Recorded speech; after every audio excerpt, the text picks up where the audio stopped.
The appraisal company CBRE identifies the local market as being above 90% occupancy and states that the closest comparable group home is the club at Briarcliff Manor in Westchester, New York, which is about 30 miles north of Manhattan. I understood that that paragraph was intended to tell us that you were planning, that the place that was, that what you were planning on Gibson Island is comparable to the Briarcliff, the club at Briarcliff Manor. If I misunderstood that, please correct me. So that was quoted to show that there is interest and that there is nothing, certainly in this area, and CBRE, the expert, is saying that the closest thing they found, and all that Michael Allen did was quote what CBRE said in their appraisal. But do you agree? Do you agree that the club at Briarcliff Manor is a comparable group home? No, because the club at Briarcliff Manor does not have the type of ultraviolet and negative ion. They don't have the physical structure to be, as you'll see next Friday. Nowhere in the kitchen at Briarcliff Manor is there a $40,000 stove just for melting chocolate for Sundays. I mean, what the Hennessy's built was a unbelievable physical plant. And when they couldn't sell their house, but they both have 90-year-old family members, we said, well, you know, here's what Jeanette does. This would be a wonderful physical plant. They got very excited about it, and they travel all over the world. They travel all over the world with their senior parents who are down in Florida. It's got things that in the physical plant where the people are going to be living 24 hours a day. It's got incredible porches. It's got incredible balconies, and it's a gorgeous home. So no, Briarcliff doesn't have many of the things. Briarcliff is a big compound that has independent care and nursing homes and these types of things. But that's CBRE's comment that was quoted, and from a real estate nuts and bolts person. Again, the Hennessy's spent a great deal of money. Their kitchen cabinets are $250,000 for the cabinets. I mean, you know, Briarcliff didn't do that. So you asked me the question. It's a wonderful place that will hopefully be utilized and appreciated every single day by people who are most deserving of it. Yeah, well, you don't dispute that Briarcliff Manor has bigger apartments than you are planning to offer at Banbury Road, do you?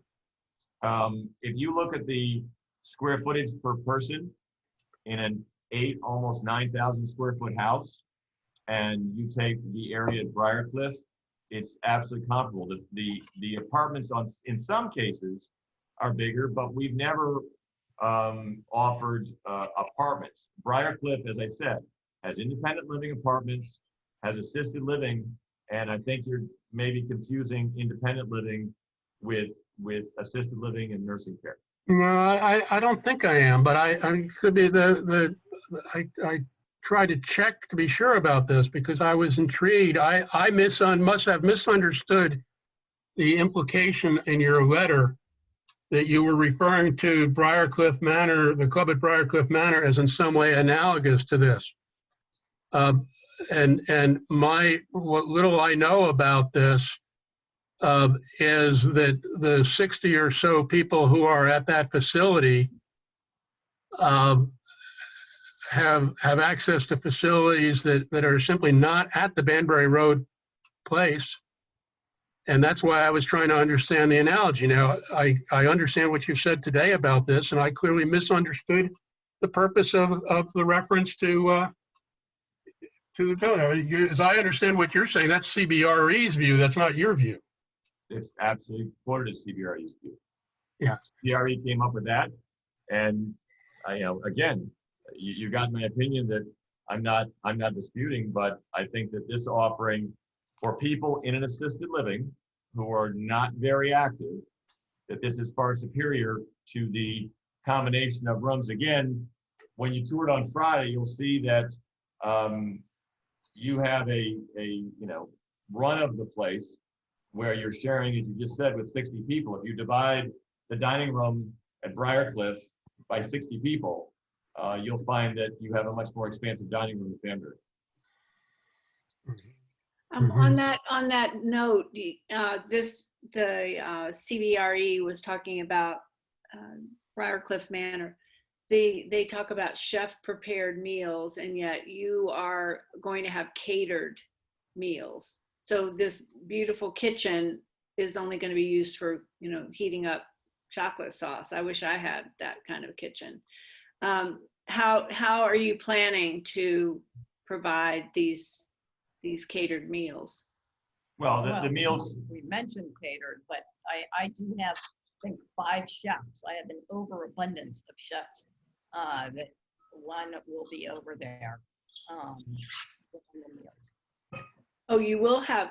That was not clear. That is one of the biggest highlights of my seniors living at my homes is 3 days or three times a day. They are out at the dining room table with my chefs serving.